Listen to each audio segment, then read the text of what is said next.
Hello दोस्तों, मैं दीपेंद्र शुक्ला एक बार फिर आपका स्वागत करता हूं आपके अपने YouTube चैनल 3 स्टडीज पर। जैसा कि अभी हम टेंस के सीरीज के बारे में अध्ययन कर रहे हैं। अभी तक हमने प्रेजेंट टेंस के चारों टेंस और पास्ट टेंस के भी चारों टेंस के बारे में डिटेल में अध्ययन किया है। अब आज से हम स्टार्ट करते हैं फ्यूचर टेंस।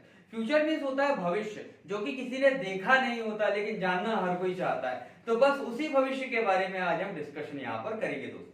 अब जैसा कि भविष्य के बारे में बात की जाती है, तो भविष्य में कभी भी कुछ निश्चित नहीं होता, कभी भी कोई सर्टेनली नहीं बता सकता कि यह हो ही जाएगा, है ना। क्योंकि भविष्य में बहुत सारी संभावनाएं और बहुत सारी पॉसिबिलिटीज वगैरह की भी दिक्कत होती है। इसीलिए फ्यूचर के बारे में कोई एग्जैक्ट कभी नहीं बता पाता कि उसमें होने क्या वाला है।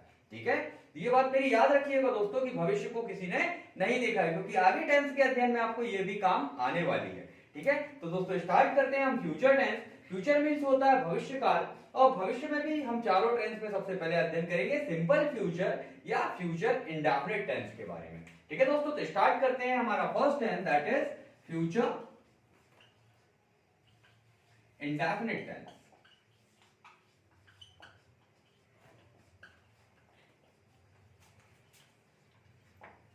ठीक, ये फ्यूचर इंडेफिनिट जैसे मैंने लिखा हुआ है तो भविष्य, अनिश्चित भविष्यत काल।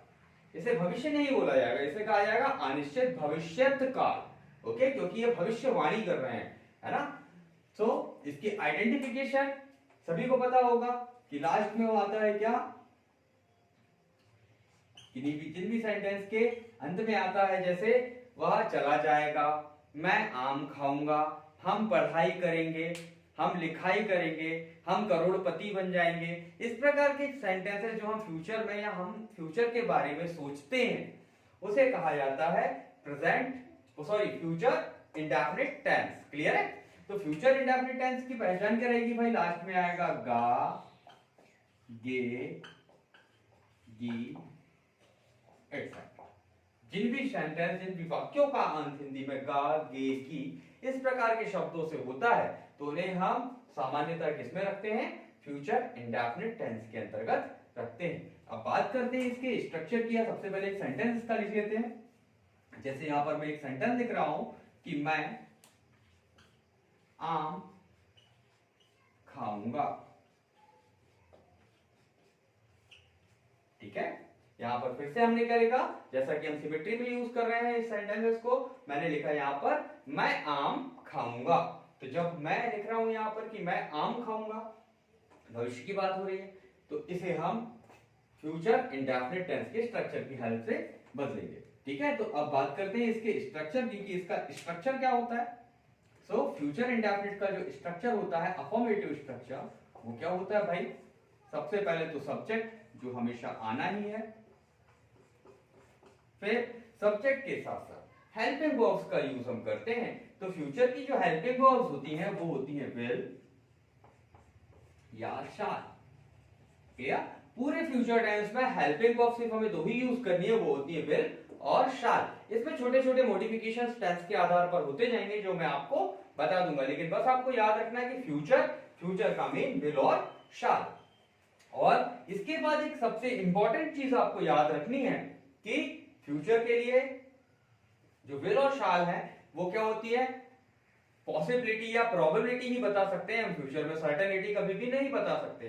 तो ऐसी हेल्पिंग वर्ब्स या ऐसी ऑक्सिलरी वर्ब्स जो कि पॉसिबिलिटी या प्रोबेबिलिटी को बताती है उन्हें हम कहते हैं मॉडल्स। और किसी भी मॉडल्स के साथ हम हमेशा वर्ब के फर्स्ट फॉर्म को यूज करेंगे। तो किसी भी मॉडल के साथ हमें वर्ब का फर्स्ट फॉर्म यूज करना है, तो विल और शाल भी पॉसिबिलिटी ही बता रही है फ्यूचर की। तो यहां पर हम हमेशा विल और शाल के साथ वर्ब के किस फॉर्म का यूज करेंगे भाई, मॉडल्स का यूज करेंगे। क्यों, वर्ब के फर्स्ट फॉर्म का यूज करेंगे। क्यों करेंगे, क्योंकि इन्हें हम एज अ मॉडल ट्रीट करेंगे, क्योंकि ये फ्यूचर की पॉसिबिलिटी को ही बता रही है। क्लियर। और इसके साथ आ जाएगा लास्ट में जो हमेशा रहता है वो रहेगा ऑब्जेक्ट। तो हमारा फ्यूचर इंडेफिनिट का स्ट्रक्चर क्या बन जाएगा, सब्जेक्ट प्लस विल या शाल प्लस वर्ब का फर्स्ट फॉर्म प्लस ऑब्जेक्ट। अब बात करते हैं यूजेस ऑफ विल और शाल की। तो अकॉर्डिंग टू टेंस या in general sense we can say कि हम विल और शाल के यूजेस के बारे में डिस्कस कर लेते हैं। सो जनरल सेंटेंस या जनरल इंग्लिश में हम शाल का यूज करते हैं आई और वी के साथ। किसके शाल का यूज किया जाएगा, आई और वी, इन दोनों के साथ हम शाल का यूज करते हैं। रेस्ट ऑफ द जितने भी प्रकार के हमारे पर्सन्स होते हैं, सेकंड पर्सन या थर्ड पर्सन, उनके साथ हम किसका यूज करेंगे? विल का करेंगे। क्लियर? सो यहां पर विल का यूज किस किस के साथ होगा भाई? सबसे पहले यू, फिर ही, फिर शी, फिर इट, फिर सिंगुलर, सॉरी इट के बाद आएगा दे, फिर सिंगुलर या प्लूरल नाउन। इन सभी के साथ हम किसका यूज करेंगे? विल का यूज करेंगे। क्लियर है दोस्तों? तो शाल का यूज किसके साथ किया जाता है? सिर्फ आई और वी यदि हमारे जनरल सेंटेंसेस में आते हैं तो वहां पर हम किसका यूज करते हैं? शाल का यूज करते हैं। बाकी के सभी के साथ हम किसका यूज करेंगे? विल का यूज करेंगे। क्लियर? तो अब इस सेंटेंस का ट्रांसलेशन हम कर लेते हैं। तो मैं मीन्स होता है सब्जेक्ट आई, फिर आई के साथ हमें किसका यूज करना है? यहां शाल का यूज करना है। तो आई शाल, फिर वर्ब का फर्स्ट फॉर्म खाना, खाना मीन्स ईट, आई शाल ईट और ऑब्जेक्ट हो जाएगा मैंगो। क्लियर है? सो हमारा अफर्मेटिव सेंटेंस क्या बन गया भाई? आई शाल ईट मैंगो। अब यदि हम इसके नेगेटिव को बनाना हो, यदि नेगेटिव सेंस, तो मैं आम नहीं खाऊंगा, मैं आम नहीं खाऊंगा। नहीं को शो करने के लिए हम किसका यूज करते हैं?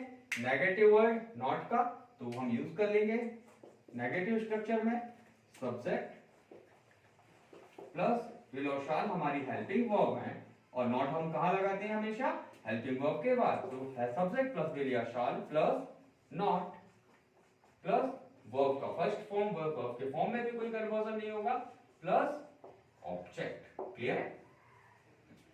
फिर बात करते हैं इंटेरोगेटिव का, सॉरी अब इसे बाद इसका सेंटेंस का ट्रांसलेशन भी कर लेते हैं। मैं आम नहीं खाऊंगा, मैं मीन्स होता है आई के साथ हमने यूज किया था शाल हेल्पिंग वर्ब का, यहां पर लगा देंगे नॉट। खाऊंगा का फर्स्ट फॉर्म या खाऊंगा को इंग्लिश में कहा जाता है ईट, और ईट का फर्स्ट फॉर्म ईट ही होता है, और क्या खाने वाले थे आप? आम, तो दैट विल बी मैंगो।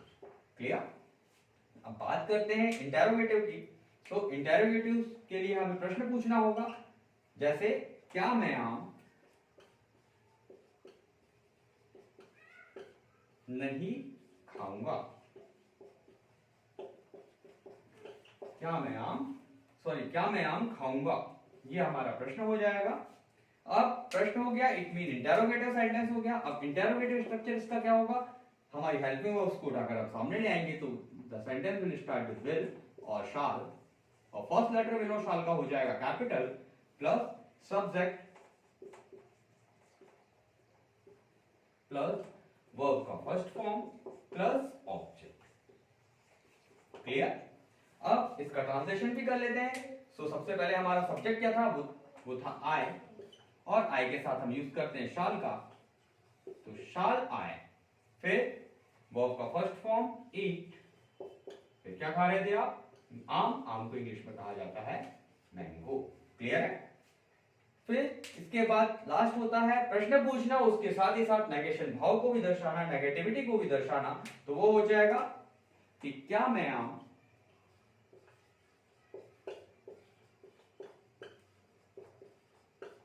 नहीं खाऊंगा? क्लियर? सो जब हम लिखते हैं कि क्या मैं आम नहीं खाऊंगा, तो इसे किस प्रकार से लिखा जाएगा?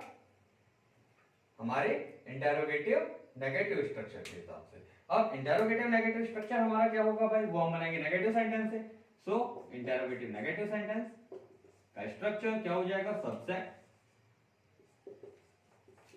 Sorry it will start with helping verb, so इस हेल्पिंग वर्ब को उठाकर हम सामने ले आएंगे, तो विल या शाल प्लस सब्जेक्ट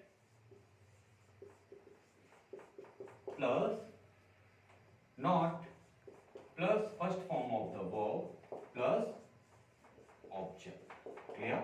अब इसका सेंटेंस भी बना लेते हैं और लास्ट में आएंगे इनके क्वेश्चन मार्क। सो ट्रांसलेशन भी देख लेते हैं कि क्या मैं आम नहीं खाऊंगा, इसका कैसा बनेगा?